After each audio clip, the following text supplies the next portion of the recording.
ஒரு ஆணும் பெண்ணும் 2 வருடமாக காதலிக்கின்றனர். ஒரு நாள் காதலன், எனக்கு டவுனில் வேலை கிடைத்துவிட்டது, நான் உடனே செல்ல வேண்டும். நீ என்ன சொல்கிறாய் என்று கேட்கின்றான். நாம் வாழ காதல் மட்டும் போதாது, பணம் வேண்டும் என்று விளங்கி கொண்டவள், சரி நீ சென்று வா, ஆனால் உன் குழந்தையை நான் சுமக்கின்றேன், என்னை மறந்து விடாதே என்கின்றாள். பதறிப்போன காதலன், என்ன சொல்கிறாய், எப்படி என்று கேட்க, ஒரு நாள் அவன் தனிமையில் செய்த தவறை சொல்லி அழுகிறாள். உடனே காதலன் தன் நண்பனின் உதவியால் அவளை அங்கேயே இரகசிய திருமணம் செய்து கொள்கின்றான். தன் தாயாரிடம், நான் இவளை காதலித்து திருமணம் செய்து கொண்டேன், இப்போது இவள் மாசமாக இருக்கின்றாள், பார்த்து கொள்ளுங்கள் என்று கூறிவிட்டு டவுனுக்கு சென்று விடுகின்றான். மாதங்கள் பல ஓட அவள் வயிறு வளர ஆரம்பித்தது. கணவனின் தாயார் படுத்த படுக்கையில் இறந்து விடுகின்றாள். அதற்குள் அவள் பெற்றோர்களுக்கு விஷயம் தெரிந்து விடுகின்றது. அவளை அடித்து துன்புறுத்தி குடும்ப கௌரவத்திற்காக வீட்டை விட்டு விரட்டினர். நடந்த சண்டையில் அவள் ஒரு கை உடைந்து போனது.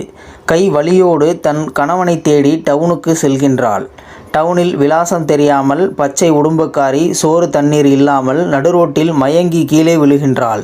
அதே நேரத்தில் கணவனுக்கு ஏதோ கெட்டது நடப்பது போல் உணர்கின்றான்.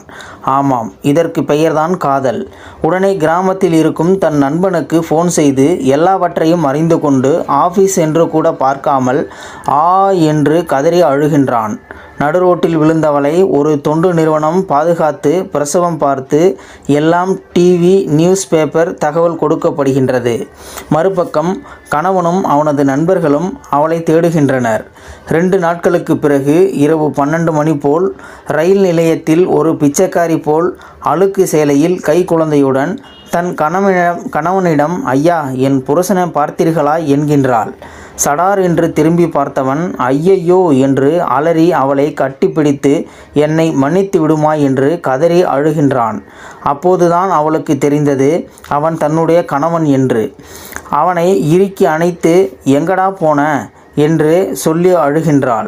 சிறிது நேரத்திற்கு பிறகு தன் குழந்தையிடம், இதோ பார், உன் அப்பா உன் தந்தை வந்துவிட்டாரடா என்று குழந்தையிடம் சொல்ல, மறுபடியும் குழந்தையையும் மனைவியையும் அணைத்து கொண்டு என்னை மன்னித்து விடுங்கள் செல்வங்களே என்று அழுகின்றான்.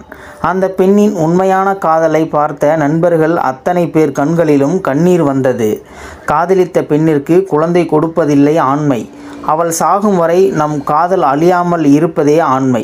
காதலிக்கும் பெண்ணிடம் இவனையா நாம் காதலித்தோம் என்று அவள் நினைத்து விட்டால் நம் காதல் ஒருபோதும் வெற்றி பெறாது.